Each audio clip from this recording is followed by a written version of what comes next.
If you touch her one more time, I won't kill you right away. I'll peel away every layer of your empire, one layer at a time, until you've got nothing left but your name. And who do you think is going to believe a criminal like you?"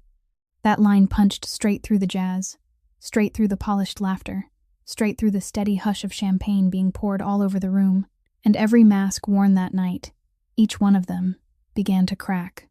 That night was the annual charity gala at the Sterling Pavilion, one of the most extravagant venues in Chicago, where the upper crust, politicians, and billionaire power brokers wrapped themselves in their finest shine and said they'd come to raise money for abandoned children. But everyone knew the truth. It was only a stage, and every person in that room was playing a part. In the service corridor, one heavy door away from the main hall, Jude Ashford, 36 years old, stood quietly in a black suit. He wasn't a guest. He was there because one of his restaurants was catering the event, but the restaurant was only a shell.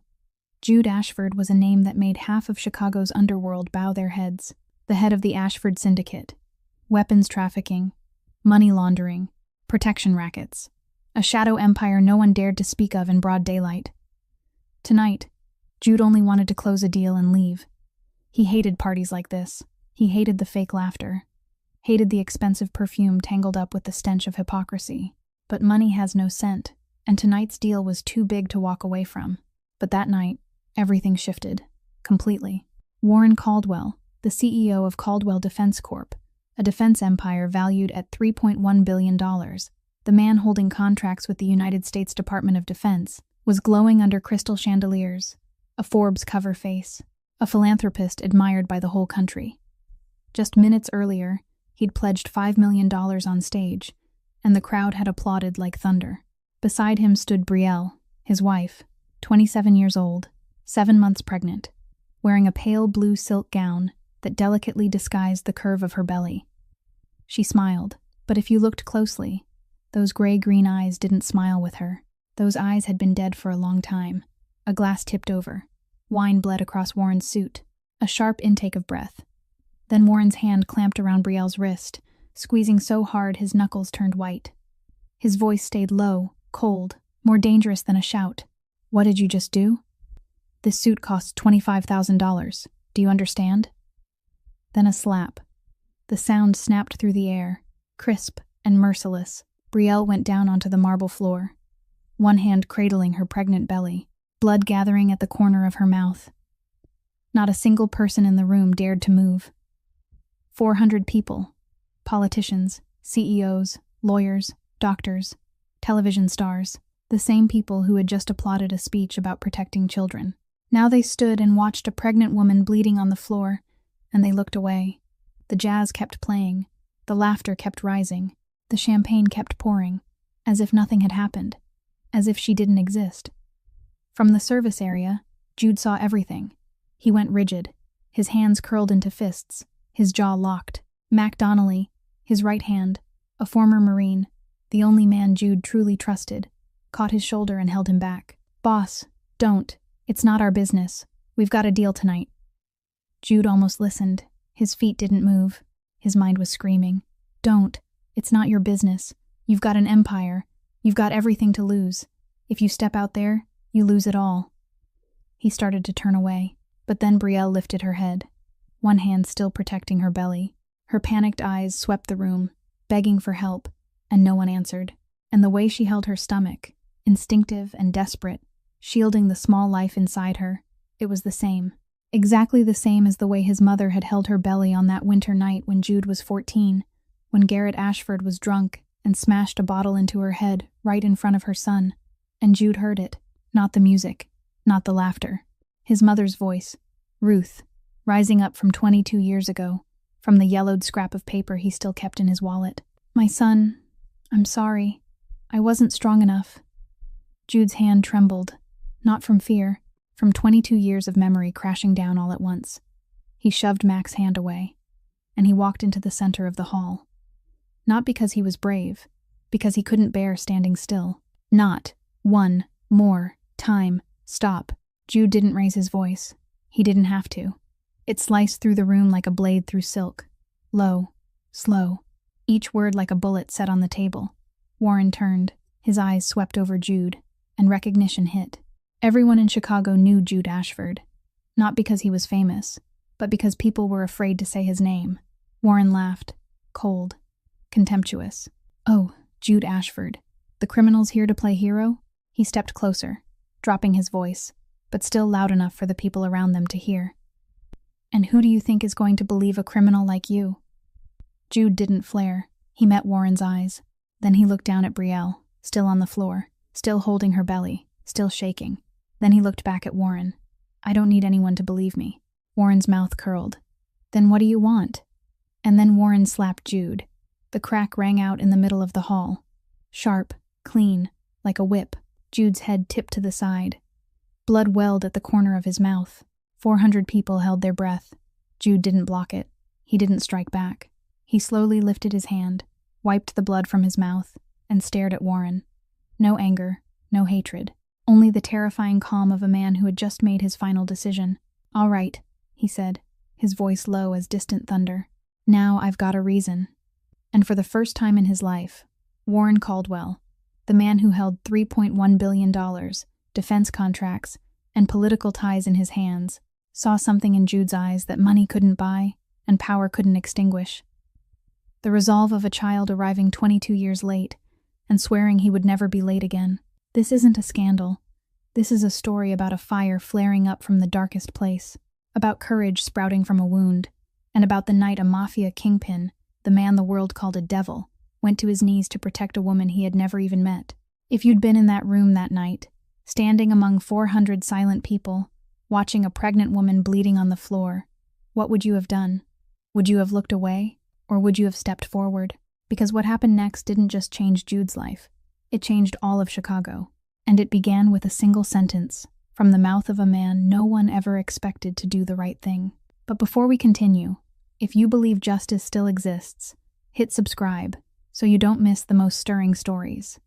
Hit like so this story reaches more people, and share the video, because sometimes one share can save someone suffering in silence. To understand why Jude Ashford, the man all of Chicago calls a devil, stepped into the middle of a room of 400 silent people to protect a woman he had never met, you have to go back 22 years.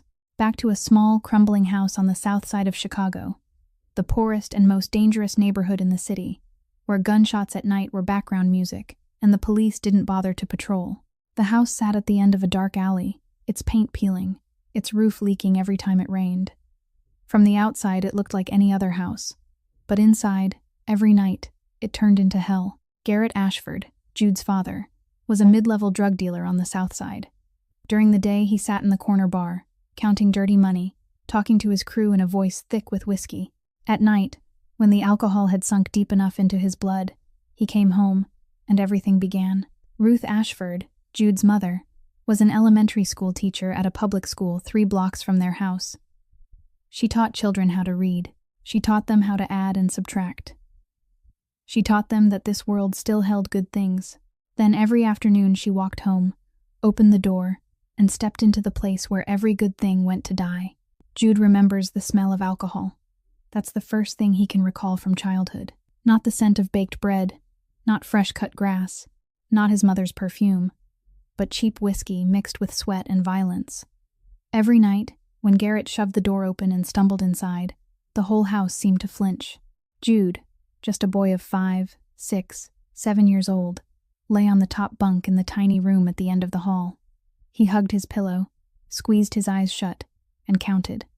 He counted the blows. 1, 2, 3, each thud followed by a muffled groan, each groan followed by a plea, and each plea answered by Garrett's cold, contemptuous laugh, as if he were crushing an insect instead of beating his wife. Some nights Jude counted 7, some nights 12. Some nights he counted to 15 and then heard nothing at all, only the faintest choking sob from the kitchen, and the heavy sound of Garrett's boots on the stairs, into the bedroom, the slam of a door, then silence, a thick silence, heavier than any scream. But the night wasn't over, because 10 minutes later, 20 minutes later, sometimes an hour later, Jude's bedroom door would open. Very softly, Ruth would crawl in. She didn't walk. She crawled, because her legs didn't have the strength to carry her after what had just happened. Her face was swollen. her eyes bruised dark. Sometimes her lip was split, blood dried into a brown line along her chin, but she still crawled to Jude's bed, reached up, and stroked her son's hair. And she whispered, "I'm sorry you had to hear that. I promise tomorrow will be better." Jude never said anything. He just took her hand, his small fingers wrapping around her trembling, swollen ones. He wanted to tell her she didn't have to apologize. He wanted to say, "I'll protect you." But he was only a child, and children don't protect anyone. Tomorrow was never better. Tomorrow Garrett got drunk again. Tomorrow Ruth crawled into Jude's room again. Tomorrow there were more blows to count. And the only thing that changed was that Jude grew a little taller, counted a little better, and died a little more inside. 9 years. Ruth endured 9 years from the time Jude was old enough to remember. Maybe longer. 9 years of telling children at school that the world was good, then coming home to be beaten until her ribs cracked. 9 years of cooking meals, washing clothes, scrubbing blood from the kitchen floor before Jude woke up for school. 9 years of crawling into her son's room each night, whispering a promise she knew she'd never be able to keep. And Jude, growing up in that house, learned a lesson no classroom ever taught: that silence can kill, that the strongest-looking people are sometimes the ones in the most pain, and that when no one steps forward, when the whole world turns its face away, the one who pays the price is always the most vulnerable. 22 years later, in the ballroom of the Sterling Pavilion, when he saw Brielle clutching her pregnant belly on the marble floor, Jude didn't see a stranger. He saw Ruth. He saw the swollen eyes. He saw the trembling hands. He saw 9 years of pain compressed into a single moment, and he heard his mother's whisper, as clear as if she were standing beside him. "I'm sorry. I promise tomorrow will be better." But for Ruth, tomorrow never came. And for Brielle, if Jude turned away, tomorrow wouldn't come either. And he knew that, because he'd already lived it. November 14th. Jude has never forgotten that date. He was 14 years old, dismissed early from school because his math teacher was sick. He walked home beneath the gray Chicago autumn sky, his backpack heavy, his sneakers worn thin at the soles, nearly torn through. When he opened the front door, the house was silent. Not the usual silence that settled between beatings, but a strange silence, the kind that felt as if someone had sucked all the air out of every room. Jude called for his mother. No answer. He called again, louder. Still nothing. He walked down the basement stairs. The old wooden door creaked. The fluorescent light flickered, casting a sickly yellow glow over damp concrete walls. And Jude saw his mother. Ruth was hanging there, a worn scarf wrapped around her neck, knotted to an exposed pipe in the ceiling. Her feet hovered a few inches above the floor. Her eyes were closed. Her face was peaceful, more peaceful than Jude had ever seen it on any night before. And that was the most painful thing of all, that his mother could only find peace when she was no longer breathing. Jude didn't scream. He didn't run. He stood there, 14 years old, backpack still on his shoulders, staring at his mother. His feet wouldn't move. His arms hung at his sides. And something inside him, something that was still soft, still a child, still capable of believing that tomorrow would be better, that thing died. It died with Ruth. On the wooden table beside the washing machine lay a piece of paper, Ruth's handwriting, trembling but careful, as if she'd written and rewritten it many times before choosing the final words. "My son, I'm sorry. I wasn't strong enough." 9 words. Jude picked up the note, folded it, slipped it into his pocket. He didn't cry, not because he was strong, but because the tears had frozen somewhere deep inside him, in a place no one has been able to touch since that day. 22 years. Since that afternoon, Jude Ashford hasn't shed another tear. But he has carried that note with him always, in his wallet, beside the only photograph of Ruth he has left. And along with the note, he's carried a fear he's never spoken aloud. The fear that violence runs in his blood. The fear that every time his hand curls into a fist, every time anger rises in his chest, he's becoming Garrett. The fear that the monster didn't die with his father, but is only sleeping, waiting, inside him. 5 years after Ruth's death, Jude was 19. He'd been living on the streets of the South Side since he was 15, joining a gang, learning to use a knife, a gun, his fists, to survive in a world that hadn't given him another option. One night, he returned to the old house for the first time in 4 years. Garrett was still there, more broken down by alcohol, more ragged, but unchanged. And in the living room, a young woman, 18, maybe 19, was curled on the floor, her face swollen, blood at her nose. Garrett stood over her, fist clenched, eyes red with drink. Jude saw that scene, and in a single instant, he didn't see a stranger. He saw Ruth, on the kitchen floor, crawling to his room every night. "I promise tomorrow will be better." Jude drew his gun. One shot. Garrett Ashford fell onto the floor he'd turned into hell for 15 years. Jude stood there, the smell of gunpowder still in the air, looking down at his father's body. He felt nothing. No regret, no relief, no pain. Only emptiness. That was Jude's first kill, and the only one he's never carried any remorse for.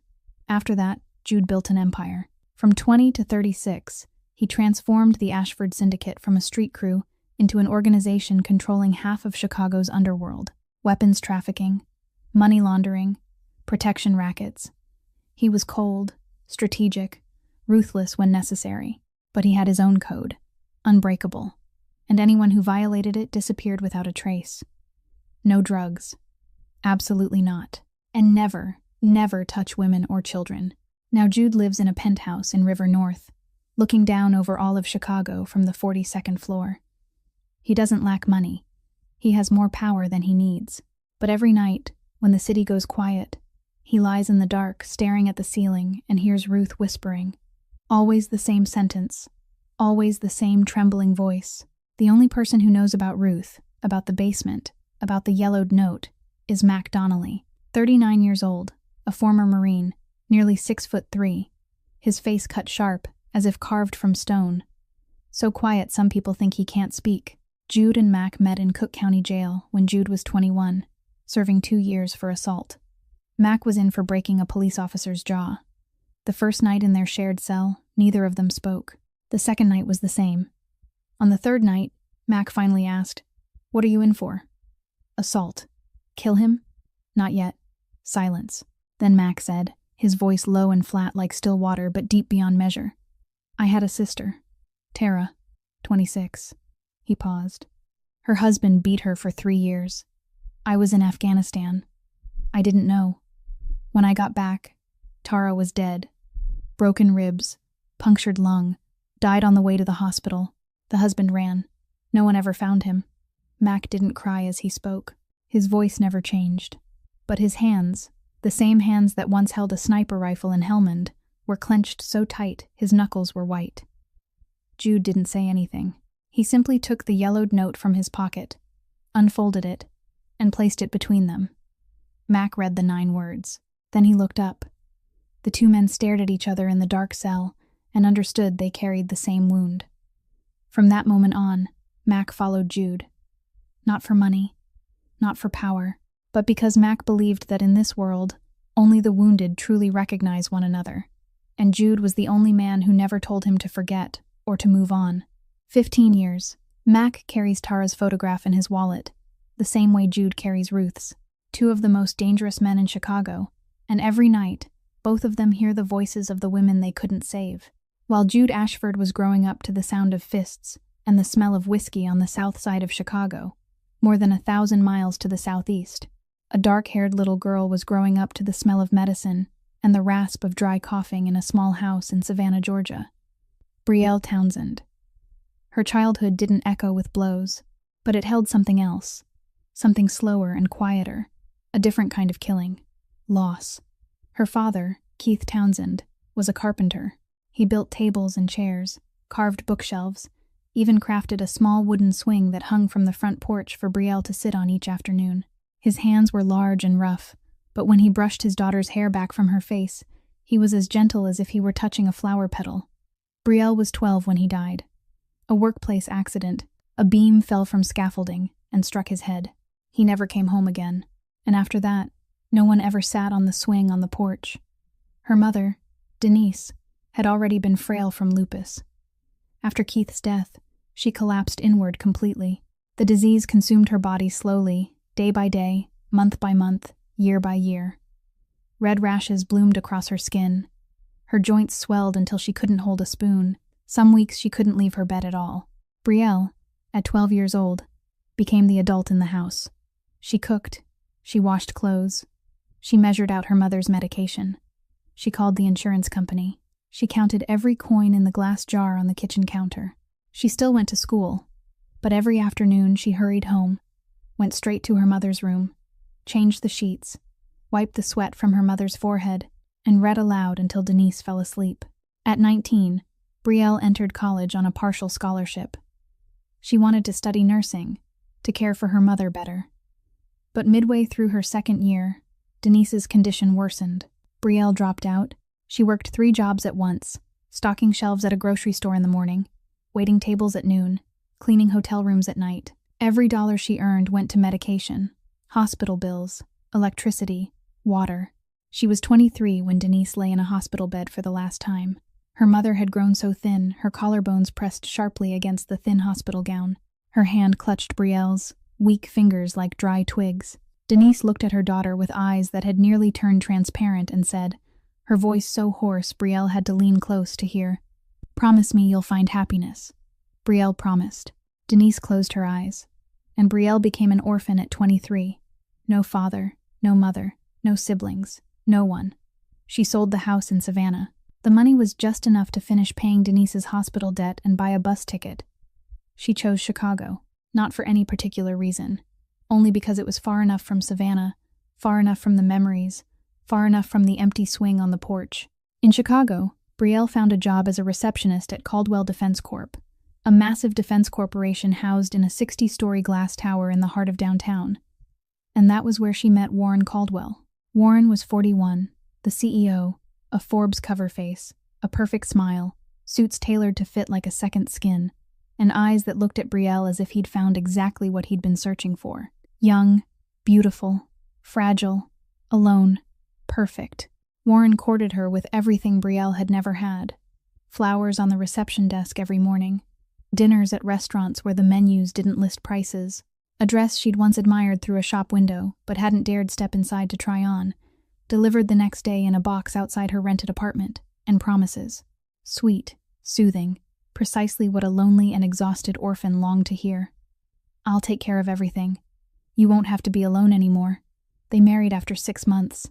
Her mother was gone. Her father was gone. No one told Brielle to wait longer, to be careful, to look closer.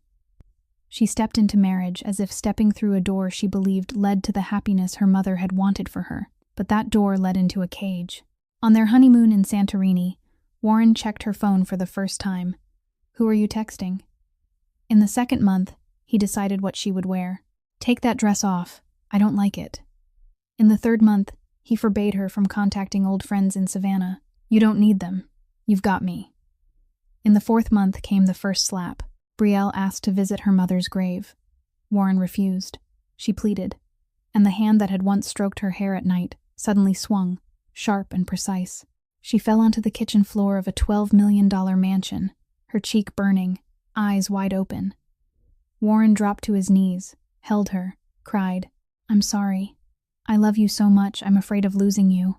I promise I won't ever do that again." Brielle forgave him. She thought it was an accident, but in the 5th month it happened again. By the 6th month there were no more apologies. Only, "It's your fault. You make me do this." Then the violence escalated.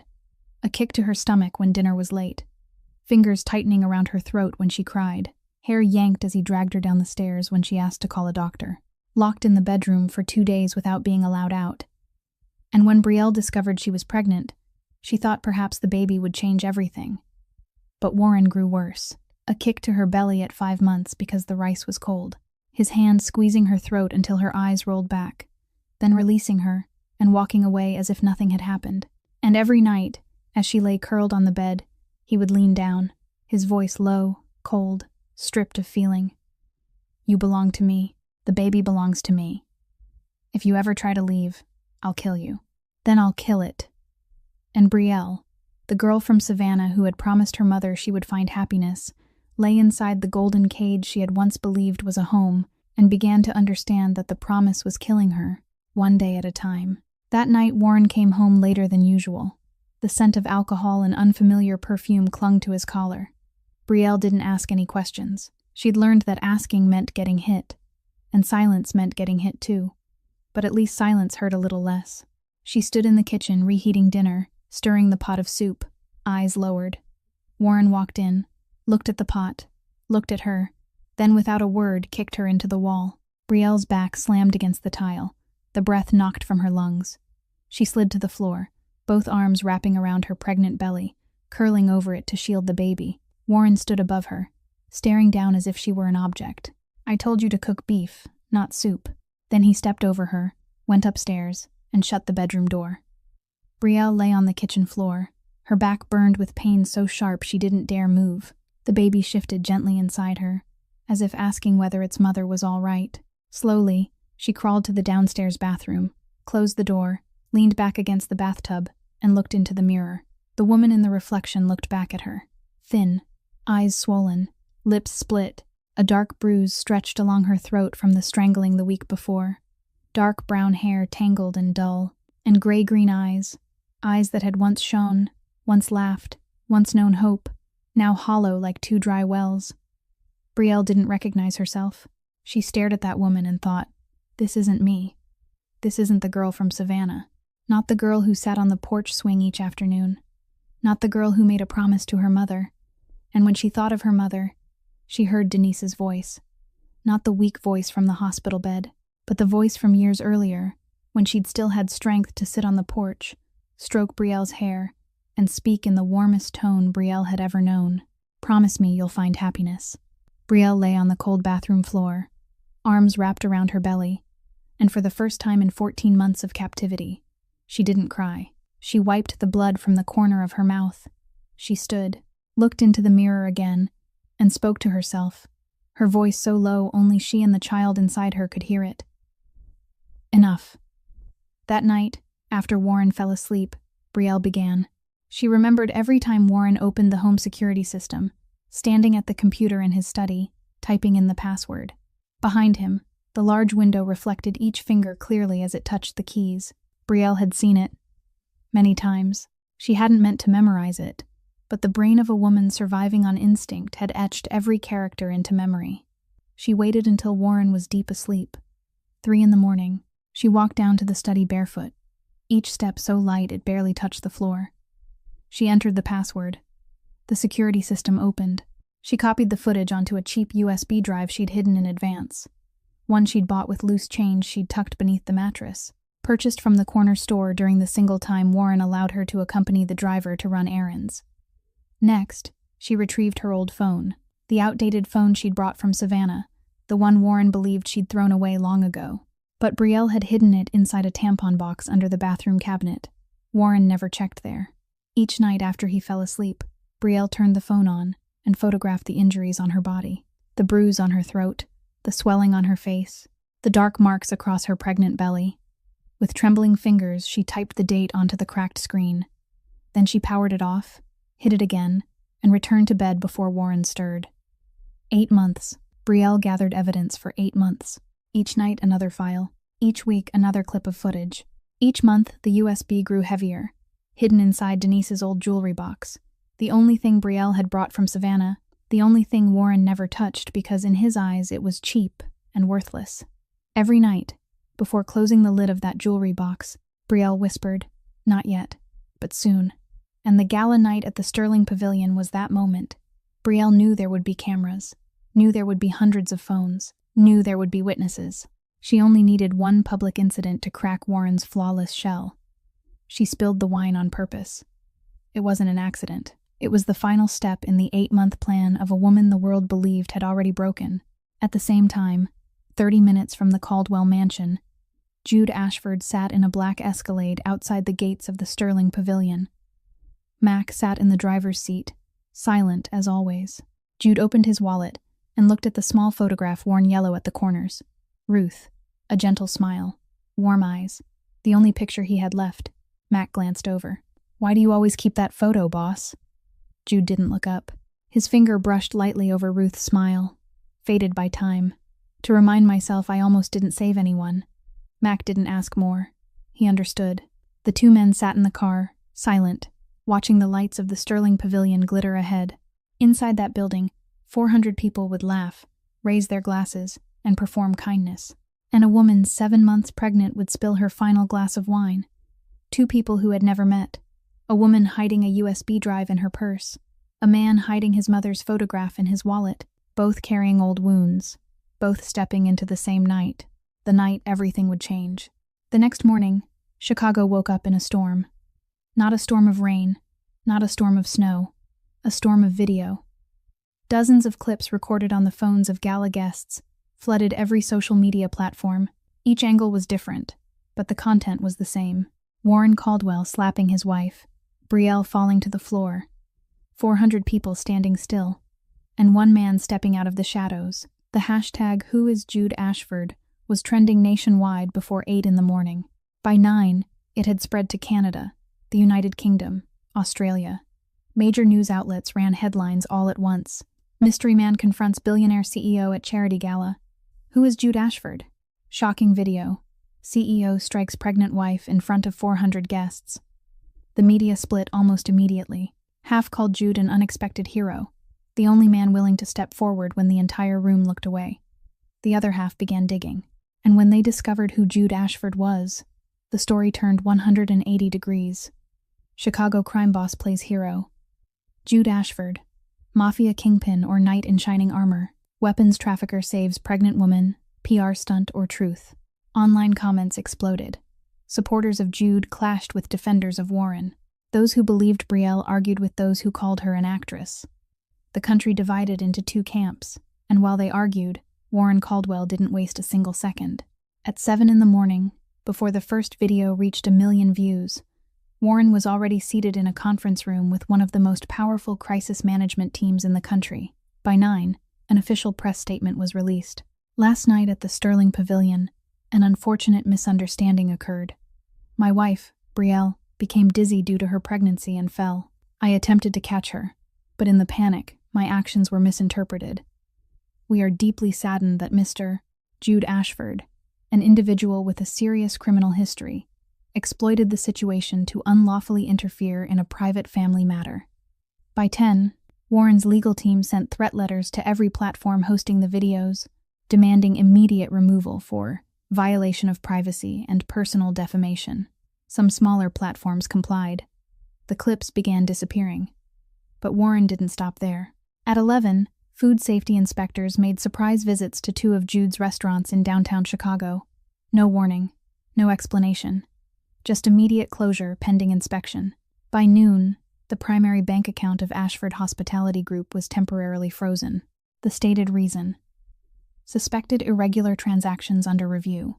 At 2 in the afternoon, a lengthy article appeared in Chicago's largest newspaper detailing Jude Ashford's criminal record, from his assault conviction at 21 to unproven allegations about the Ashford syndicate. The article carried no byline. Jude read it on his phone, seated in the back office of a restaurant that had just been shut down.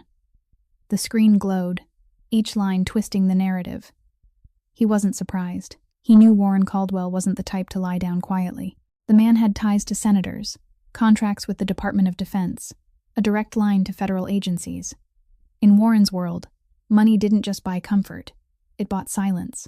It bought compliance. And when necessary, it bought destruction.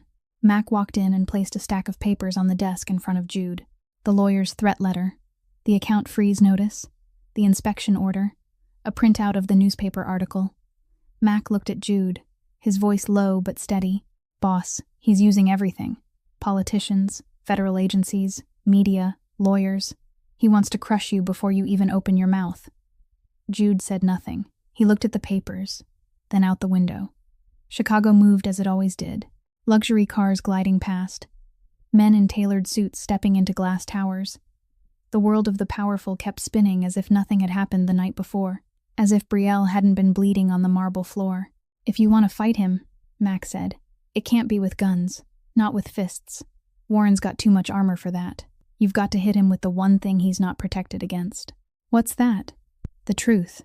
Jude turned to look at Mac.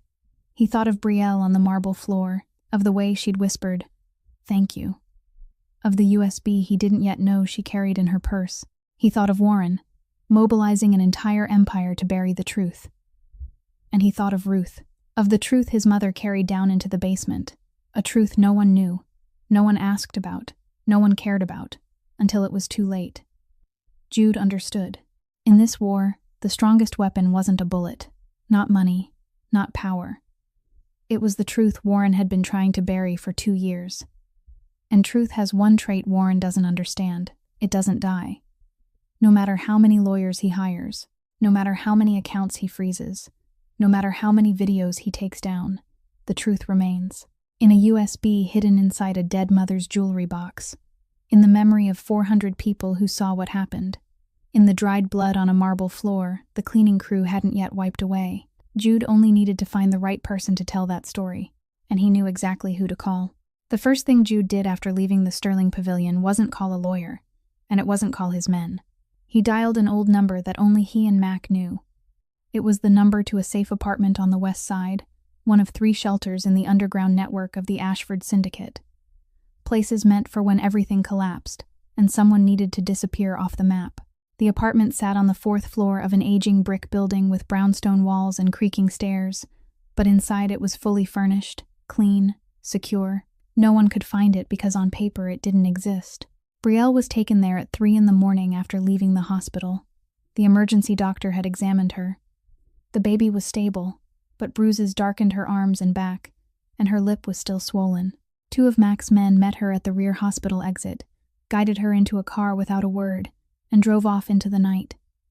When Brielle stepped into the apartment, she trembled, not from cold. For 2 years, every room she entered had belonged to Warren. Every wall had been a prison, every door capable of slamming shut and locking her inside. She stood in the doorway, unable to move farther. Gray-green eyes scanning the space like an animal long caged, suddenly finding the door open and unable to believe it was real. That was when Reggie Palmer appeared.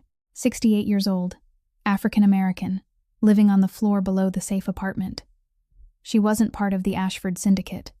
She was simply an old woman living alone. But Jude trusted her, because 11 years earlier, when he'd first purchased the building, Reggie had been the only person who wasn't afraid of him.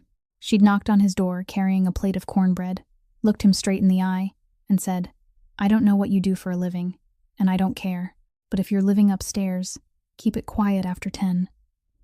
From that day on, Jude kept it quiet after 10, and Reggie became the only person besides Mac he respected not out of fear, but out of regard. Tonight, when Jude called to say someone would be staying upstairs, Reggie didn't ask questions. She only said, "I'm coming up." She stood in the doorway when Brielle entered, and she looked at her. For a long time. She looked at the 7-month belly, the swollen eyes, the way Brielle lowered her head, hunched her shoulders, made herself as small as possible, as if trying to disappear. Reggie didn't speak for nearly a minute. Then she slowly opened the worn leather wallet she always kept in her coat pocket. She took out a small photograph, the edges bent, the corners yellowed.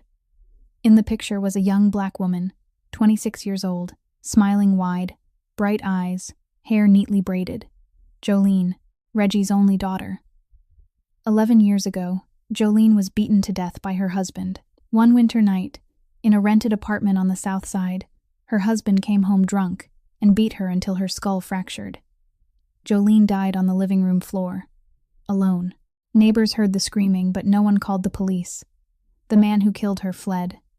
No one ever found him. No one truly tried. Reggie held up the photograph so Brielle could see it. Then she looked at Brielle, and when she spoke, her voice was rough, slow, carrying the weight of 11 years of grief. "You look like my girl. Same eyes, same way of lowering your head." Brielle looked at the photograph, at Jolene's smile, then back at Reggie. The older woman took Brielle's hand, her own hand wrinkled and thin but warm. So warm that Brielle flinched, because for 2 years no one had touched her without causing pain. "This time I'm not losing another one." Reggie's voice didn't shake. She didn't cry. There was only the quiet certainty of someone who had already lost everything and had nothing left to fear. And Brielle cried. Not the strangled sob of being beaten, not the silent tears shed on a bathroom floor at 3 in the morning, but a breaking, overflowing cry, like a dam that had held back water for 2 years, finally collapsing. She cried because someone held her hand gently, because someone looked at her and saw her, truly saw her, not as Warren Caldwell's wife, not as a victim, but as a human being in pain. Reggie said nothing more. She guided Brielle inside, settled her onto the old sofa, draped a thick wool blanket over her shoulders. Then she went into the kitchen. The sound of running water, the click of a gas burner, the soft stir of a spoon against a pot. 15 minutes later, Reggie placed a bowl of hot porridge in front of Brielle. Simple. Rice with a little salt and scallions.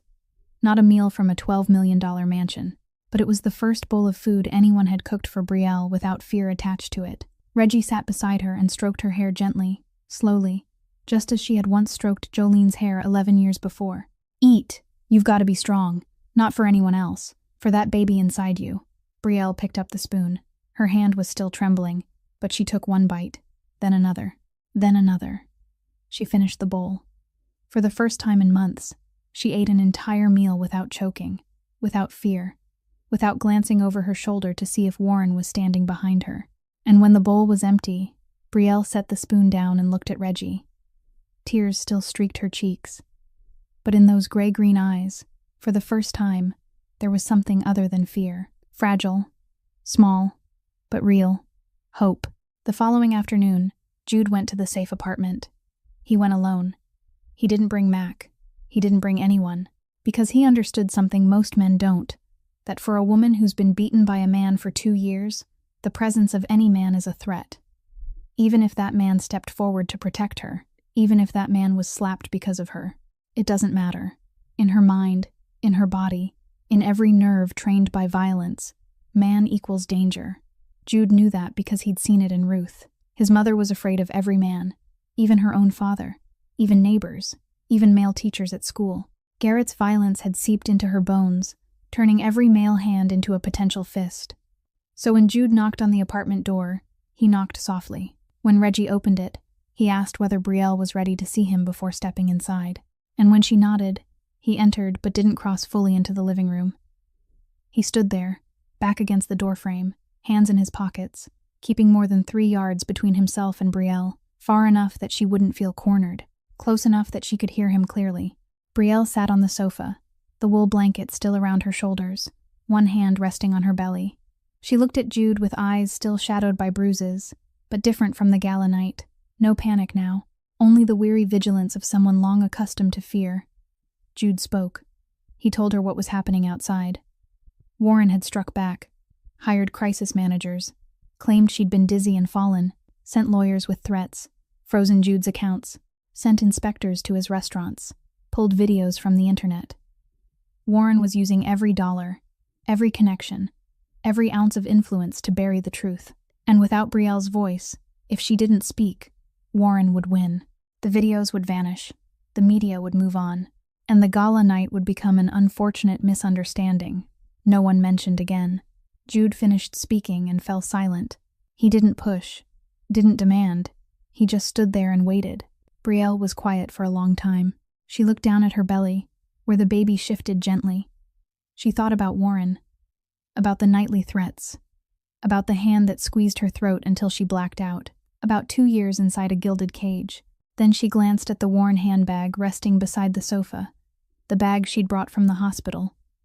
The bag no one had searched, because who searches the purse of a pregnant woman who's just been beaten? Brielle leaned down, opened it, and pulled out a small USB drive, small enough to disappear in her palm. She looked at Jude, her voice soft but steady. 8 months, home security footage, audio recordings, photos of the injuries. It's all here. Jude looked at the USB, then at Brielle. And for the first time, he didn't see a victim. He didn't see the woman trembling on the marble floor. He didn't see Ruth. He saw a warrior.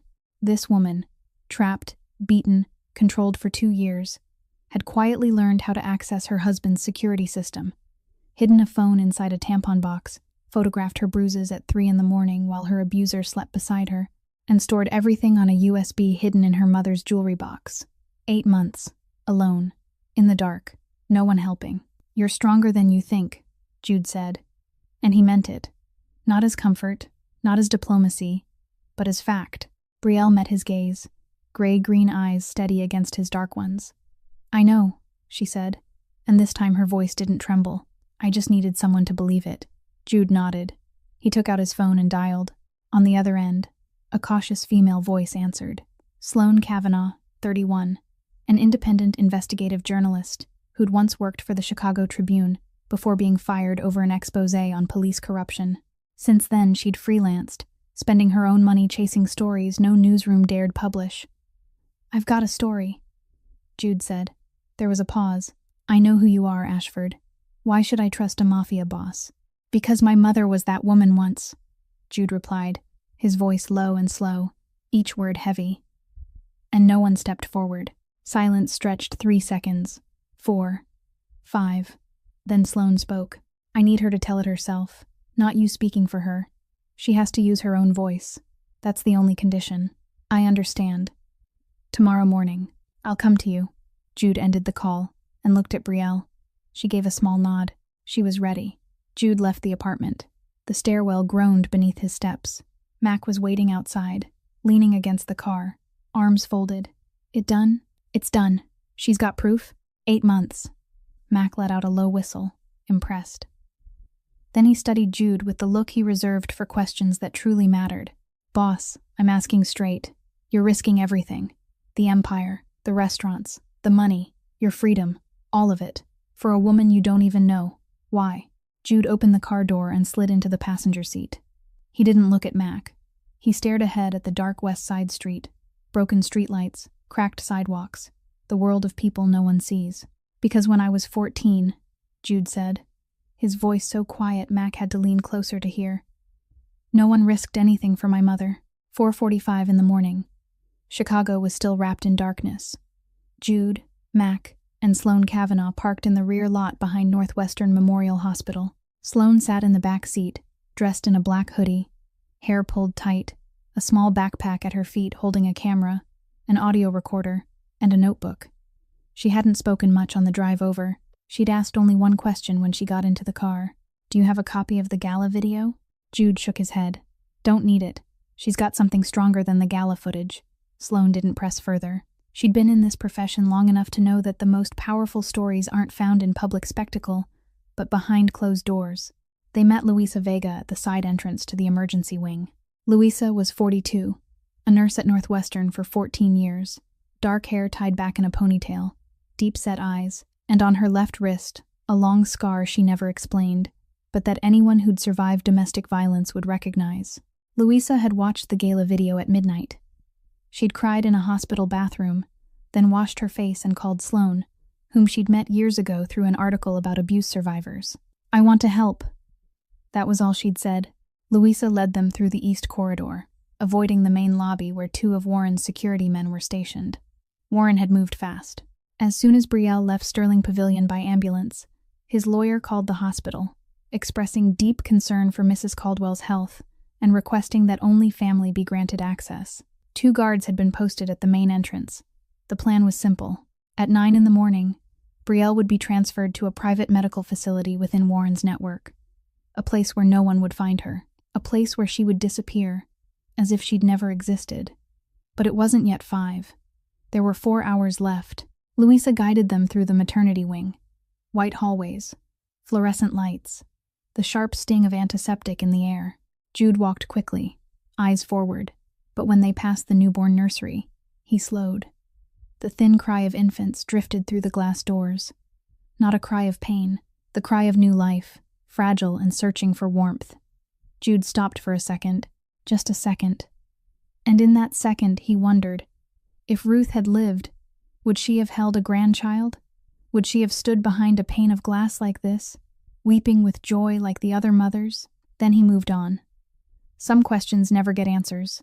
Brielle was waiting in an examination room on the 5th floor, where she already had a scheduled prenatal appointment. She sat on the exam table in a pale blue hospital gown, her belly heavy with 7 months of life, but her eyes were different. Not the panic from the gala night, not the shattered look from crying in Reggie's arms. This morning they were steady, ready. On her lap rested Denise's old jewelry box, a small wooden box with chipped paint and a loose hinge. Inside, besides the original USB Jude had taken, was a second one, a copy. Brielle had made it the final night before the gala, at 3 in the morning, while Warren slept less than 3 feet away. She knew in this war, 1 copy wasn't enough. There had to be 2, always a backup plan, because 8 months living with a monster had taught her one lesson. Never put everything in one place. Sloane began the interview. The small camera stood on its tripod, the microphone clipped to Brielle's gown. Sloane asked gently, but Brielle didn't need gentleness. She spoke. Methodical. Clear. Specific dates. The escalating violence. How she'd learned to access the security system. How she'd hidden the phone. How she'd photographed her injuries each night. I didn't wait for someone to save me, Brielle said, looking straight into the lens. I collected the truth, piece by piece, because I knew no one would believe words alone. I needed proof, and I got it. Sloane sat still. Her pen rested in her hand, but she didn't write. She just watched Brielle. And in her eyes, beyond professional focus, was something deeper. Respect. Heavy footsteps in the hallway cut through the interview. Warren's 2 security men appeared at the examination room door. Tall, black suits, faces blank. Mrs. Caldwell, Mr. Caldwell requests that you not receive visitors. These individuals need to leave immediately. Brielle looked at them. 2 years ago, she would have lowered her head and complied, but that was 2 years ago. She stood, slowly, because of the weight of her belly, but when she straightened, she met the gaze of 2 men twice her size. This is my prenatal appointment. They're here because I invited them. You can leave. Her voice wasn't loud. She didn't shout, but it was clear and firm enough that the guards glanced at each other, uncertain. Louisa stepped forward, her tone calm and official. Hospital policy states the patient decides who may be present. If you interfere, I'll call hospital security. The guards retreated. One pulled out his phone to call Warren, but it was too late. Sloane had what she needed. Brielle had spoken. The truth had left the room. As they prepared to go, Brielle reached for Jude's hand, lightly, just for a second. Why are you doing all this? You don't even know me. Jude looked down at her hand resting on his, small, thin, a faint bruise still shadowing her wrist. Then he met her eyes. Because someone should have done this for my mother, 22 years ago, and no one did. Brielle didn't ask anything more. She understood. On the drive back, the car moved through streets slowly filling with morning light. Mac drove. Jude sat in the passenger seat. Sloane held the camera in the back. Silence lingered. Then Mac asked, eyes fixed on the road, "You scared?" Jude didn't answer right away. He watched the first rays of sunrise strike the glass towers downtown, turning them gold. Beautiful. Cold. Just like Chicago. "Yeah," Jude said, "but I'm more afraid of staying silent." Sloane Kavanaugh reached her small Lincoln Park apartment at 6 in the morning and didn't leave her desk for the next 20 hours. She plugged the USB into her laptop, opened the first file, and felt her world tilt. Security footage from inside the Caldwell mansion. Living room angle. Warren punching Brielle in the face. She falls onto the sofa. He grabs her hair, drags her to the floor, kicks her twice in the ribs, then walks away with a glass of wine in his hand as if he's brushing dust off his jacket. Kitchen angle. Brielle washing dishes. Warren approaches from behind, wraps one hand around her throat, squeezes. Brielle claws at his arm, her legs flailing, eyes wide, mouth open but no sound coming out. 10 seconds. 15. 20. Then he releases her. She collapses, coughing, gagging. Warren steps over her, opens the refrigerator, takes out a bottle of water, drinks, and goes upstairs, as if stepping over an object. Sloane stops the video there. She runs to the bathroom and vomits. Her knees hit the cold tile. Her hands grip the toilet bowl, and she retches until her stomach is empty.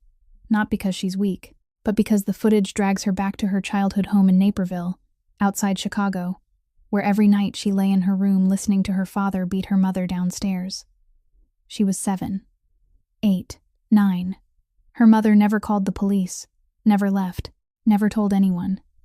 When Sloane was 13, she told a teacher. The teacher contacted Child Protective Services. Her father was investigated, but her mother denied everything. Nothing happened. She's imagining it. Her father was never charged, and Sloane carried with her the most painful lesson of her life, that telling the truth doesn't mean anyone will believe you.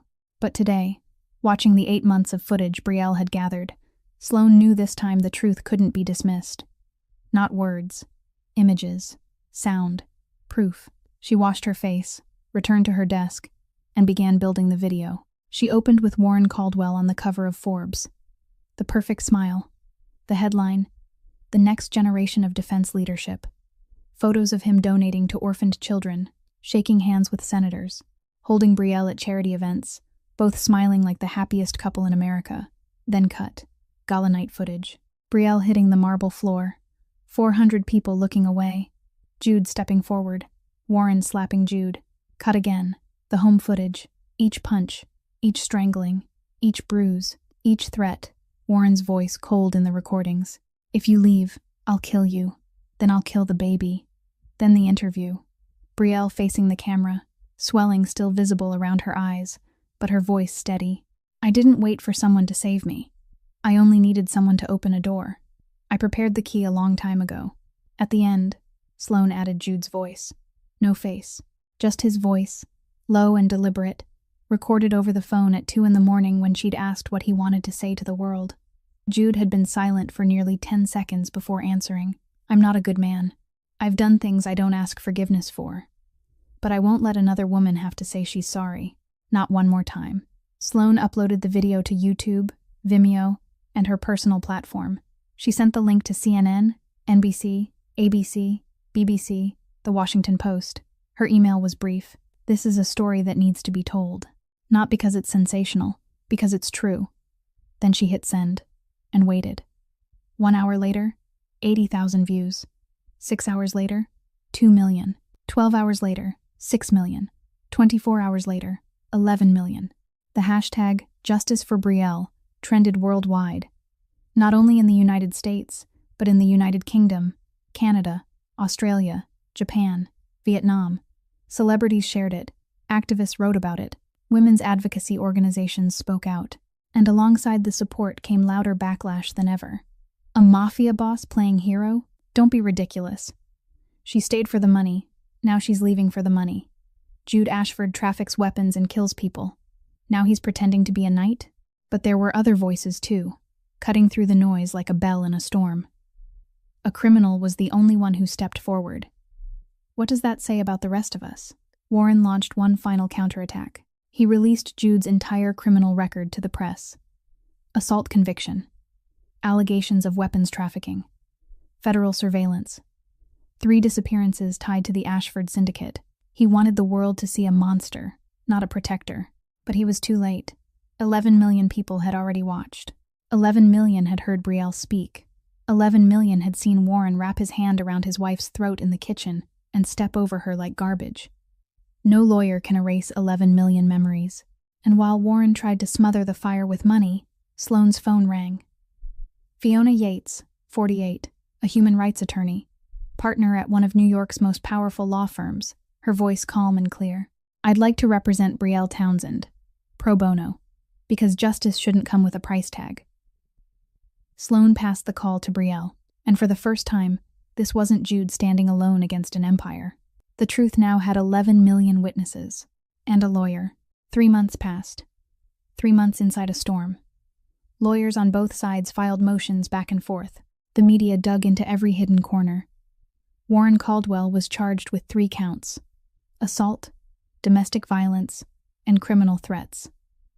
Brielle filed for divorce along with a restraining order. A court date was set, and during those 3 months, inside the safe apartment on the west side, a quiet transformation was unfolding. Reggie Palmer came every day, not because anyone asked her to, not because Jude paid her, but because she couldn't stay away. She arrived at 6 a.m, before Brielle woke, cooking porridge or soup, simple, warm, easy for a pregnant woman to digest. She set the bowl on the table, covered it with a cloth to keep it warm, then sat in the kitchen chair and waited. When Brielle came out, Reggie didn't ask if she'd slept well or how she was feeling. She already knew the answers. She simply pulled out a chair, nodded toward the bowl, and sat beside her. Some mornings they didn't speak at all. They just sat together in the soft clink of spoon against ceramic and the thin light filtering through the curtains. Silence, but not the heavy kind, the safe kind, the kind Brielle had forgotten existed. Gradually, Reggie began to talk. About Jolene, not about her death, about her life. Jolene loved to sing. She didn't sing well, but she sang all the time, while cooking, while cleaning, even in the shower. Jolene grew lavender in small pots on her balcony. She called Reggie every Sunday to ask for the cornbread recipe, though she'd asked 100 times and never remembered it. Jolene wanted a baby. She once told her mother, When I have a child, you've got to teach me how to sing a lullaby. I don't know how. But Jolene never had that child. She died at 26, on her living room floor, alone. Reggie told these stories in an even voice, without tears, eyes fixed on the window. Brielle listened, one hand resting on her belly, tears slipping quietly down her cheeks, not only because she mourned Jolene, though she did, but because she understood she had almost become Jolene, that without the gala night, without Jude, without the USB, she might have been the one lying on the marble floor of a $12 million mansion, unseen. One afternoon, Reggie taught Brielle a lullaby. Reggie sat in the chair. Brielle lay on the sofa, nearly 9 months pregnant, and Reggie sang, her voice rough and slow, the old lullaby she used to sing when Jolene was small. Brielle listened, then tried to follow, her own voice unsteady and off-key, but she sang. Reggie smiled, the first real smile Brielle had seen on her face. Jolene never got to sing to her baby, but yours will. Brielle squeezed Reggie's hand and nodded. From that night on, every evening before sleep, Brielle placed her hand over her belly and sang Reggie's lullaby to her child. Soft, imperfect, but it was the first song her baby heard, and it wasn't accompanied by fists. 3 months in, the safe apartment changed Brielle, not in a sudden, cinematic way, but slowly, day by day. The first day she couldn't look at herself in the mirror. The second week she glanced and turned away. By the 6th week she looked long enough to see the bruises fading. In the 2nd month she looked and didn't cry. In the 3rd month, one morning, Brielle stood before the bathroom mirror, hair freshly washed, face bare, belly heavy, and she looked. She looked for a long time, and for the first time in 2 years, she recognized herself. Not Warren Caldwell's wife, not a victim, but Brielle Townsend, the girl from Savannah, Denise's daughter, a woman who had survived. The night before the trial, across the city in the River North penthouse, Jude sat on the balcony. Chicago glittered below, millions of lights scattered like fallen stars. Mac stepped outside, carrying no drink, no cigarette, only a photograph. He sat beside Jude and placed it on the small table between them. Tara, 26 in the picture, brown hair, bright eyes, a wide smile, the kind of smile worn by someone who doesn't know she'll be dead in 2 years. Mac looked at the photo, then at Jude. "Tomorrow, when you stand in that courtroom, don't think about yourself," Mac said, his voice low and deliberate, each word chosen with the precision he once used, selecting a sniper's position in Helmand. "Think about women like her, like Brielle, like my sister." Jude picked up the photograph, studied Tara's smile. 26 years old, like Brielle, like Jolene, like millions of women the world never notices until it's too late. "I think about all of them," Jude said quietly, more to himself than to Mac. "Every night." Mac nodded, not surprised, not pitying, just understanding. "I know. That's why I'm still here." The 2 men sat on the 42nd floor balcony, Chicago wind cutting cold around them, Tara's photograph resting between them. Below, the city continued to spin, to shine, to remain indifferent. But on that balcony, in the dark, 2 men the world called criminals were preparing to walk into a courtroom to do what the so-called good men had never dared to do. Neither of them spoke again. They didn't need to. There are nights when silence says more than any oath ever could. Cook County Courthouse, 9 in the morning. Hundreds had lined up since 6 to secure a seat inside the courtroom. Reporters from every major outlet crowded the hallways, cameras trained on every face that passed through the doors. Outside the courthouse, 2 opposing groups stood on either side of the sidewalk. On the left, hundreds held signs that read, "Believe survivors. Justice for Brielle. We see you." On the right, a smaller cluster, mostly former employees and business associates of Warren, held signs that read, "Innocent until proven guilty and don't trust criminals." The numbers said everything. Hundreds stood with Brielle. A few dozen stood with Warren. At 9:15, Brielle entered the courtroom. She wore a simple navy dress, hair neatly pulled back, no makeup. Her belly was 9.5 months full, heavy, each step slow and deliberate, but her back was straight, her eyes faced forward. She didn't lower her head. She didn't shrink. She wasn't the Brielle of 3 months ago.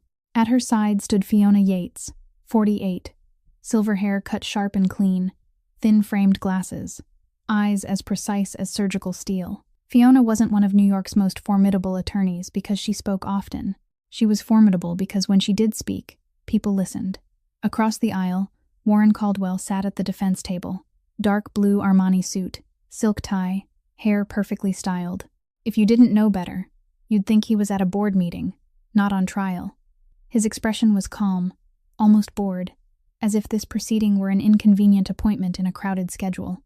Beside him sat Gerald Finch, 58, Chicago's most celebrated defense attorney, known for never losing a major corporate case. Finch didn't dress like a businessman. He dressed like a professor.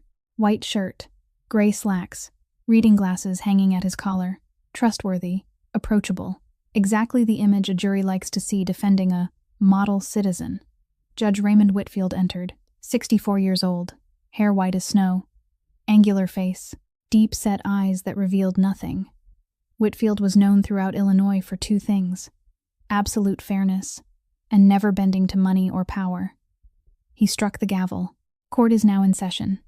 The case of Brielle Montgomery Townsend versus Warren Caldwell. Charges include assault, domestic violence, and criminal threats. Fiona Yates rose. She stepped to the center of the courtroom and looked across the 12 jurors waiting. Then she spoke, her voice steady and resonant, each word placed like a brick in a wall.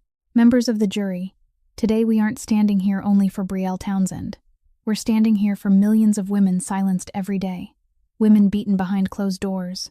Women no one checks on, no one sees, no one believes. We'll prove that Warren Caldwell, a man the world praises as a philanthropist and exemplary citizen, is in fact a systematic abuser. And we'll prove it with evidence, with images, with the victim's own voice, and with the courage of those who refuse to remain silent. Gerald Finch stood immediately after, a faint smile resting on his lips, his tone warm as if addressing neighbors over coffee. Ladies and gentlemen of the jury, this is indeed a tragedy. But the tragedy isn't what the media has painted. The tragedy is the distortion of truth. Mr. Caldwell is a philanthropist, a leader, a devoted husband. Were there marital disagreements? Yes, as in any marriage. But abuse? No. The videos you'll see have been edited, manipulated, and the central supporting voice in this case belongs to whom? Jude Ashford. Finch paused, letting the name hover in the air. Jude Ashford, head of a criminal organization under federal surveillance. A man with a documented history of violence. We'll show you this isn't a heroic rescue story. This is a criminal exploiting a private matter for personal gain. Murmurs rippled through the courtroom. Judge Whitfield struck the gavel for order. Jude was called to the stand. He walked forward under hundreds of watching eyes. Black suit, white shirt, no tie. His face calm, dark eyes steady, not evasive. He took the oath and sat. Fiona asked, "Mr. Ashford, please tell the court what you witnessed on the evening of July 15th at the Sterling Pavilion." Jude told it, his voice low and deliberate, without embellishment. The spilled wine, Warren gripping Brielle's wrist, the slap, Brielle falling, 400 people silent. He stepped forward. Warren struck him, each sentence short and precise. No dramatics, no added emotion, just facts. Finch rose for cross-examination, the faint smile still in place. "Mr. Ashford, a simple question. Why did you step in? You didn't know Mrs. Townsend. You had no obligation. You were there on business. So why?" Jude looked at Finch, then across the courtroom, where Brielle sat, one hand resting on her belly, eyes fixed on him without blinking. Then he turned back to Finch and answered in a voice so steady the room seemed to quiet around it. "Because no one else did." Finch waited for the exact moment Jude finished saying, "Because no one else did," before playing his final card. He didn't rush. He was the kind of attorney who understood that silence before a punch hurts more than the punch itself. He let the courtroom settle, let Jude's answer linger, let the jury feel that flicker of emotion. And then he shattered it. "Your Honor, I'd like to present the jury with the background file of the witness, Jude Ashford." Finch opened his leather briefcase, withdrew a thick stack of documents, and began to read, page by page, line by line, in a steady, even tone, like he was delivering a weather report. Jude Ashford, born on the south side of Chicago. At 15, joined a street gang. At 17, first arrested for illegal weapons possession. At 21, sentenced to 2 years for aggravated assault. He paused, glancing toward the jury. A few had shifted in their seats. Upon release, Mr. Ashford established the restaurant chain Ashford Hospitality Group. Appears legitimate. However, according to FBI records, Finch lifted another packet stamped with federal insignia. Jude Ashford is the head of an organization known as the Ashford Syndicate. Weapons trafficking, money laundering, racketeering. The FBI has monitored this organization for over 5 years. The courtroom fell silent. Not the respectful kind, the evaluative kind. Finch continued. During the course of that federal monitoring, 3 individuals who had prior conflicts with Mr. Ashford disappeared. 3 people. Vanished. No trace. Never found. He set the papers down, removed his glasses, and faced the jury with the expression of a man offering the only truth in the room. Ladies and gentlemen, I ask you a simple question. Is the testimony of a man with a documented history of violence, a man leading a criminal enterprise, a man connected to 3 unresolved disappearances, truly reliable? Silence. Heavy and shifting. Jude remained composed on the stand, but he saw it. The woman in seat number 3, who had wiped tears during the gala footage, now looked at him differently. No longer empathy. Doubt. The man in seat number 7, who had nodded during Jude's testimony, now folded his arms and looked down. The balance was tipping. Finch sensed it. He stepped closer to the witness stand, lowering his voice, each word crafted to plant the deepest possible suspicion. Mr. Ashford, you claim you stepped forward because no one else did. Stirring sentiment. But allow me to suggest another explanation. He turned to the jury. This isn't a hero rescuing a victim. This is a crime boss spotting opportunity. An opportunity to manipulate a vulnerable, pregnant woman in order to damage a business rival. Mr. Caldwell and Mr. Ashford operate in the same city. Overlapping interests. And suddenly Mr. Ashford is a hero? I don't believe in coincidences. Fiona rose. Objection. Speculation. Judge Whitfield nodded. Sustained. Mr. Finch, confine yourself to the evidence. But Finch had accomplished what he intended. The seed of doubt had been planted.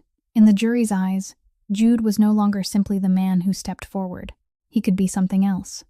A strategist. A manipulator. And for the first time since the trial began, Warren Caldwell smiled. A small smile. Subtle. Just the corner of his mouth lifting slightly. But Brielle saw it. She recognized it instantly. It was the same smile Warren wore before every blow. The smile when he knew he was winning. The smile when he gripped her wrist before tightening his hold. The smile when he said, "You made me do this," and raised his hand. She had seen that smile hundreds of times in 2 years. And every time, she had shrunk, lowered her head, waited. But today, in that Cook County courtroom, seeing that smile again, Brielle didn't shrink. Her hand curled into a fist on her thigh. Her knuckles turned white, her jaw tightened. Inside her, the baby shifted hard, as if whispering, "Don't be afraid." 3 months earlier, Brielle had relearned how to look into a mirror, relearned how to finish a bowl of porridge, relearned how to sing a lullaby, relearned how to say no. And now, seeing Warren's smile, seeing the jury waver, seeing Jude on the stand recast as suspect, she understood. If she did nothing, Warren would win. Again, as he always had. He won with money, with lawyers, with influence, with fear, and everything she had endured. 8 months gathering evidence, the gala night, the USB, 3 months in the safe apartment, Reggie's lullaby, would mean nothing. She looked at Fiona. Fiona was preparing to counter, flipping pages, making quick notes. But Brielle didn't need someone to speak for her. Not now. She placed her hand on Fiona's arm. Light, but firm. Fiona turned, questioning eyes meeting hers, and Brielle said, her voice quiet, calm, but clearer than any words she had spoken in 2 years, "Let me speak." Fiona looked at Brielle for 1 second. Then she nodded. She turned to Judge Whitfield. "Your Honor, the plaintiff would like to testify." Whitfield studied Brielle, his sharp gaze resting on her face for a long moment before he inclined his head. "Granted." Brielle rose. Slowly, her 9.5-month belly pulled her center of gravity forward, heavy and insistent. She placed one hand on the table to steady herself. Fiona reached instinctively to help, but Brielle gave a small shake of her head. She stood on her own. She walked on her own. Step by step down the aisle, beneath hundreds of watching eyes, she made her way to the witness stand. Jude had already stepped down. As she passed him, their eyes met for a single second. No words. None were needed. Brielle took the stand, swore the oath. Then she faced the jury. When she spoke, her voice didn't tremble. It didn't break. It didn't beg. Attorney Finch just suggested that Jude Ashford's testimony isn't credible because he's a criminal. Maybe he's right. I don't know everything about Jude Ashford's life, but I do know one thing. She paused, meeting each juror's gaze. That night, in a room full of 400 good people, 400 educated, powerful, respected people, not one person stepped forward. Each word fell like a stone into still water. Politicians looked away. CEOs stared into their glasses. Lawyers, doctors, television personalities. They all stood there while I bled on the floor and no one opened their mouth. Only one person stepped forward. That criminal. She turned to Warren, looked directly into his eyes, and she told the truth. When I was 5 months pregnant, I cooked dinner. The rice was cold because I had to use the bathroom. Warren came home, touched the pot, and kicked me in the stomach. Kicked the place where my child was lying. I fell onto the kitchen floor, holding my belly, begging him to stop. He looked down at me and said, "Next time, cook on time." The courtroom was silent. In the 6th month, I asked to call a doctor because I was bleeding. Warren grabbed my throat from behind. I clawed at his hand, kicked at the air, tried to breathe and couldn't. My vision went dark. Then he let go. I fell, gagging, coughing. He stepped over me, like I was something left in his way, and went upstairs to sleep. A woman on the jury covered her mouth. Every night he told me, "If you leave, I'll kill you. Then I'll kill the baby." And I believed him. Her voice lowered, but it didn't weaken. It deepened. I believed him. Every day, every night, every hour. I lived in a fear you can't imagine. The fear that at any moment, for any reason, cold rice, a wrong look, a single tear, he would kill me and my child. Then she turned to Finch, met his eyes. "You question whether a criminal's testimony is reliable. Let me ask you something. For 8 months, I watched my husband enter the security camera password, reflected in the window glass, and memorized it. I hid an old phone inside a tampon box because it was the only place he would never look. I photographed my bruises at 3 a.m. while he slept less than 3 feet away. I stored everything on a USB drive hidden inside my late mother's jewelry box. 8 months. Alone. In the dark. No one helping me." She took a breath. "I'm not weak. I survived. Absolute silence. No coughs. No whispers. No rustling paper." 2 women on the jury were openly crying. A man in the back row bowed his head, his fist clenched on his thigh. Fiona played the footage from the USB, clip by clip. Living room, kitchen, bedroom. Every punch, every chokehold, every threat. Then the obstetrician took the stand. Professional voice, but it trembled at the end of each sentence as she read the medical findings. Fractured ribs, healed, and fractured again. Repeated evidence of strangulation, and one detail that stole the air from the room. The fetus had lost a heartbeat for 4 seconds due to abdominal trauma. 4 seconds. Brielle's baby had died for 4 seconds and come back. Warren didn't look at anyone. His eyes were fixed on the table. The smile was gone. 5 days of testimony, witnesses, evidence, cross-examinations. Finally, the jury retired. 2 hours. Only 2 hours. When they returned, the foreperson stood, voice clear. On the charge of assault, guilty. On the charge of domestic violence, guilty. On the charge of criminal threat, guilty. Judge Whitfield delivered the sentence. Warren Caldwell. The court sentences you to 10 years in federal prison. No early parole. Permanent no-contact order with Brielle Townsend and the child. 75% of marital assets awarded to Miss Townsend. 10% to be allocated to a domestic violence victims fund. Warren shot to his feet, face flushed dark red. "This is injustice. I will appeal." Whitfield's gavel struck.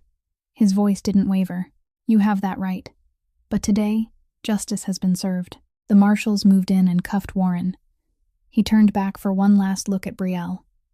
Not rage, not contempt, just emptiness. Outside the courthouse, amid reporters and a crowd of supporters, Brielle walked straight to Jude. He stood on the steps, Mac beside him, expression steady as always. Brielle stopped in front of him. Then she wrapped her arms around him. Thin arms around the back of a man whose name she hadn't known 3 months ago. "Thank you for giving me a door." Jude stood still for a second. 2 seconds. He wasn't used to being held. No one had held him in 22 years. Then his arms slowly rose and circled her back. Awkward, stiff, but real. A few steps away, Mac pulled out his phone and opened Tara's photo. He looked at his sister's smile and whispered, just loud enough for himself to hear, "I wasn't too late this time, Tara." 2 weeks after the trial, Jude's phone vibrated at 4:17 in the morning. Mac. Jude answered without fully opening his eyes, his voice rough with sleep.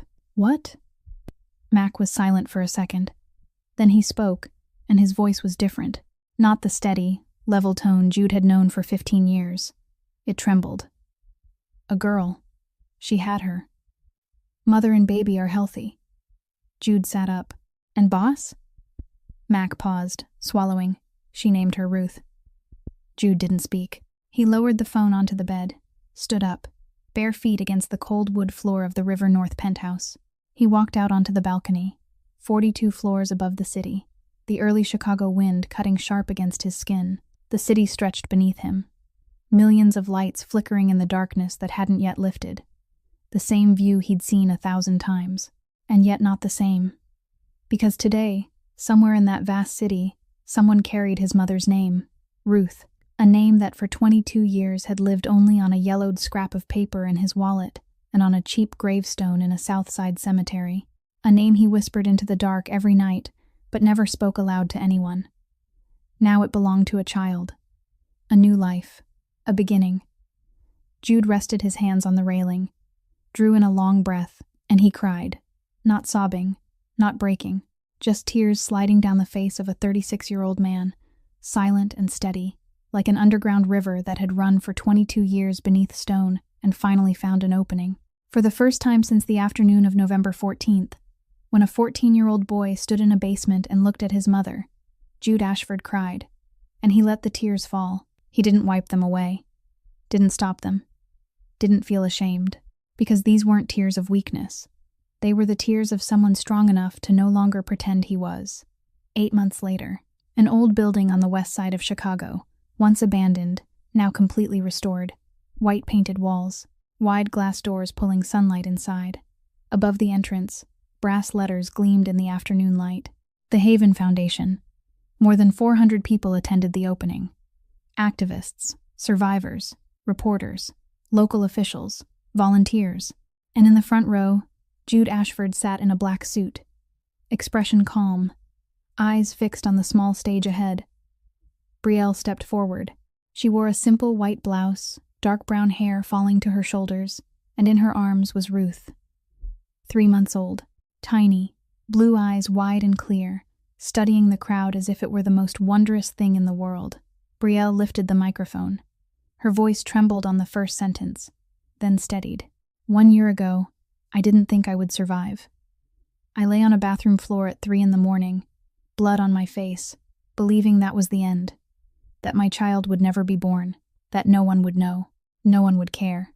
She paused, looked down at Ruth, who sucked on her own finger, unaware of the storm her mother had crossed. But a stranger stepped forward. Not because he gained anything, not because he knew me, but because it was the right thing. Brielle looked toward the front row where Jude sat, his eyes red, though his face remained composed. Jude Ashford taught me that courage isn't the absence of fear. Courage is doing what's right even when you're afraid. She turned back to the crowd. But I learned something else too. The first step isn't waiting for someone to rescue you. The first step is picking up your own key. I held that key for 8 months before Jude stepped forward. He gave me a door, but the key was mine. The applause rose. Not the polite applause of a gala ballroom. This was different.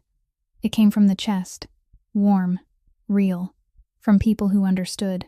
After the ceremony, when the crowd thinned, Jude stood in the corner of the lobby, avoiding the lights as always. He wasn't made for stages. The stage belonged to Brielle, to the foundation, to the people who needed the light. He belonged to the shadows, and he was fine with that. Then a small hand wrapped around his finger. Jude looked down. Penny, 5 years old. Brown curls, wide eyes, clutching a worn teddy bear, missing one ear. The daughter of another survivor, one of the first families the Foundation had taken in. Penny looked up at him without a trace of fear, only curiosity. "Are you a superhero?" Jude looked at her, then at his hands. Hands that had held guns, had struck, had destroyed, and not long ago had held a woman on courthouse steps. He crouched down to her level. "No, I'm not a superhero." Penny tilted her head, curls falling to one side. "But my mom says you save people." "I don't save anyone," Jude said softly, in a voice so gentle Mac wouldn't have recognized it. "I'm just trying. Every day I'm trying." Penny grinned, wide and gap-toothed. The kind of smile only children have. The kind that believes the world is still good. "That's what superheroes do," she said, hugging her bear to her chest. "They try every day." Then she ran off, curls bouncing, teddy bear swinging at her side. Jude remained there a moment longer, looking at his hands, and for the first time, he didn't hate them. Late at night, the guests had gone home. The Foundation lobby was quiet, lit only by the soft yellow glow from the kitchen corner and the faint sound of wind slipping through a half-open window. Brielle sat on the sofa in the second-floor lounge, Ruth asleep in her arms. 3 months old, the baby slept deeply, lips slightly parted, one tiny hand loosely gripping the fabric of her mother's blouse. Jude stood at the doorway. He had been about to leave. The ceremony was over. He had no reason to stay. But Brielle called his name. "Jude." He stopped, turned back.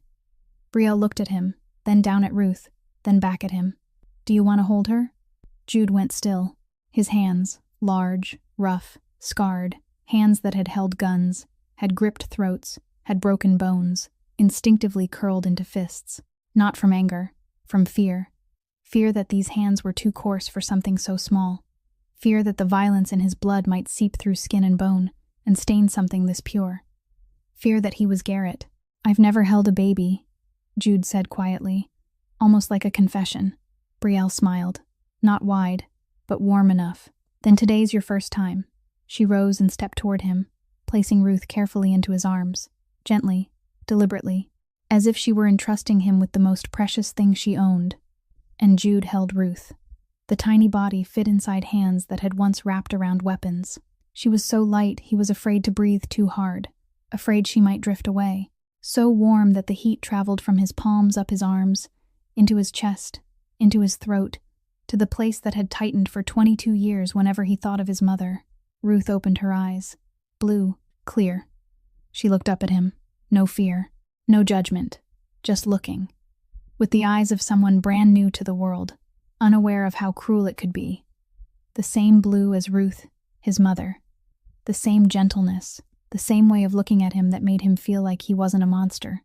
Jude whispered, his voice rough, breaking at the edges. "Hi, Ruth. I won't let anyone hurt you. Ever." From the kitchen doorway, Reggie stood watching, 68 years old, dish towel in hand, shoulder against the frame. She watched Jude holding Ruth, watched Brielle beside him, watched the small, warm room inside a building that had stood abandoned 1 year ago. Then she opened her wallet and took out Jolene's photograph. Her daughter, 26, bright smile, gone 11 years now. Reggie looked at the photo, then at Ruth in Jude's arms, and whispered softly, just for herself and Jolene, "This time it ends differently, baby." Then she turned back into the kitchen, wiped her eyes with the towel, and began washing dishes. Because Reggie Palmer wasn't a woman who sat and cried. She was a woman who stood up and kept going, as she had for 11 years. Mac Donnelly was now head of security for the Haven Foundation. He didn't wear suits. He wore a black t-shirt, cargo pants, old military boots, and stood guard at the Foundation entrance the way he once stood at an outpost in Helmand. But this time, he wasn't protecting cargo or territory. He was protecting women and children. And every month, on the first Sunday, he drove 4 hours to a cemetery outside Indianapolis, laid fresh flowers on Tara's grave, sat there for an hour, and told his sister about the Foundation, about the women who had escaped, about the children who were safe, about Brielle, about Ruth. "I'm protecting women like you, Tara. Every day." Sloane Kavanaugh received a Pulitzer nomination for her investigative series on domestic violence. When reporters asked how she felt, Sloane said, "I didn't write this for an award. I wrote it for my mother, the woman no one ever wrote about." Late night. Jude had returned to the penthouse. Ruth was back in Brielle's arms. The foundation lights were off. Chicago lay quiet beneath the 42nd floor. His phone vibrated. Mac. "Boss, the shipment next week. You still want to proceed?" Jude sat at his desk. In front of him lay the yellowed note. His mother's handwriting almost faded away. "My son, I'm sorry. I wasn't strong enough." Beside it lay a new photograph. Baby Ruth asleep in her crib at the foundation. Eyes closed, lips slightly parted, peaceful. Jude looked at the note, looked at the photo, back and forth, as if weighing two worlds in his hands. "Postpone it," he said. Mac was quiet for a second. "Postpone how long, boss?" Silence stretched. 5 seconds. 10. The Chicago wind moved across the balcony. Cold, but Jude didn't shiver. "I don't know yet." Mac didn't press. The line went still, then disconnected. Jude set the phone down, took a pen from the drawer, and beneath the photo of baby Ruth, he wrote, in large, steady letters, the handwriting of a man whose hands no longer shook, "Mom, I'm strong enough now." Then he placed the yellowed note beside the photograph, the last words of a lost mother, and the sleeping smile of the child who carried her name, side by side, where they belonged. I almost looked away. That night, standing in the service corridor of Sterling Pavilion, watching a pregnant woman bleeding on the marble floor, I wanted to turn my back. My head told me don't. My legs didn't want to move. I had an empire, money, deals in motion. I had everything to lose and nothing to gain. But then I saw the way she wrapped her arms around her stomach, and I saw my mother, and I stepped forward. Not because I'm brave, but because I was exhausted from 22 years of silence. Still, I'm not the hero of this story. The real hero is Brielle, the woman the world thought had collapsed, when in truth she had been fighting quietly for 8 months, hacking security cameras at 3 a.m, hiding a phone where no man would ever think to look, photographing bruises while her abuser slept less than 3 feet away. She didn't wait to be rescued. She picked up her own key. I only gave her a door. This story also belongs to Mac, the man who felt he'd arrived 15 years too late for his own sister. Tara died on a kitchen floor, while Mac was half a world away. But that night at Sterling Pavilion, when he saw Brielle on the ground, he wasn't late again. He stepped forward, not out of loyalty, but because this time he chose to arrive in time. This story belongs to Reggie, a mother who lost her only daughter, Jolene, to domestic violence. For 11 years she carried her child's photograph in her wallet and spoke to her every night. Yet when she met Brielle, she didn't close her heart. She opened it wider. She cooked porridge, smoothed hair, taught lullabies, and said the sentence Brielle needed more than anything else: "This time I won't lose another one." To lose a child and still choose to love again, that's a courage not everyone possesses. This story belongs to Sloane, a girl who once told the truth about her father beating her mother and was called imaginative. She didn't quit. She used her own wound to change the world, and now 11 million people have heard the story no one listened to in her childhood. And this story belongs to you. To every person listening. To the moments when you see something wrong and hesitate. To the times you want to speak but feel afraid. Afraid of losing your job, afraid of judgment, afraid of standing alone. I understand that fear. I lived with it for 22 years. But here's what I've learned. One person can change everything. One person stepping forward can cause 10 others to follow. One voice can break the silence of an entire room. I'm not a good man. Maybe I never will be. But that night, I did one right thing. And that right thing changed everything. In its first year, the Haven Foundation has supported more than 15,000 women. Legal counseling, trauma therapy, job training, temporary housing, and most importantly, a place where they know they aren't alone. Warren Caldwell is serving 10 years in federal prison. No early parole, no privilege, just 4 walls and a truth he can't bury anymore. Brielle Townsend is president of the Haven Foundation and an international speaker on women's rights. She travels the world with Ruth in her arms, telling her story to thousands. And every time she tells it, she doesn't say, "I was saved." She says, I survived. Sloane Kavanaugh won the Pulitzer Prize for her investigative series on domestic violence. In her acceptance speech, she dedicated it to her mother, the woman no one ever wrote about. Mac Donnelly is head of security at the foundation, still quiet, still in combat boots, and every month, on the first Sunday, he still drives 4 hours to Tara's grave, lays down flowers, and tells his sister that this time he wasn't too late. Reggie Palmer, 69, is a permanent volunteer and Ruth's unofficial grandmother. Every morning she cooks porridge for Brielle and sings Ruth to sleep with the lullaby she once sang to Jolene, and me, Jude Ashford. I still live in Chicago, still in the shadows. I didn't become a good man overnight. Life isn't that simple. But every night, when I drive back to my penthouse, I pass the foundation, and I look inside. I see the warm yellow light behind the glass. I see the women inside who are safe. I see Reggie wiping down tables in the kitchen, and I know that for the first time in my life, I've done something my mother would be proud of. If you or someone you know is experiencing domestic violence, please don't stay silent. Call a support hotline. You aren't alone, and you deserve to be safe. Today's story leaves us with a profound lesson. Courage isn't the absence of fear. Courage is doing what's right while your hands are shaking. No one has the right to use fists instead of words, violence instead of love. Silence in the face of injustice isn't safety, it's complicity. And one person, just one, if brave enough to step forward, can change a life. Maybe even a world. How did this story make you feel? Did it touch your heart? Was there a moment that made you reflect on your own life? On the times you wanted to speak but didn't? On the people around you who might need a hand? Share your thoughts in the comments below. Tell us where you're watching from and how this story reached you. We read every comment and listen to every feeling from the depths of your heart. If you'd like to hear more meaningful and moving stories like this every day, subscribe to the channel and turn on notifications so you don't miss a single video. Like this video so it can reach more people, and share it with those you love, because sometimes one share can reach exactly the person who needs it most. I wish all of you watching good health, a joyful life, peace, and love every day. Thank you for staying until the very end. Goodbye, and see you in the next story, where one small step can change an entire life.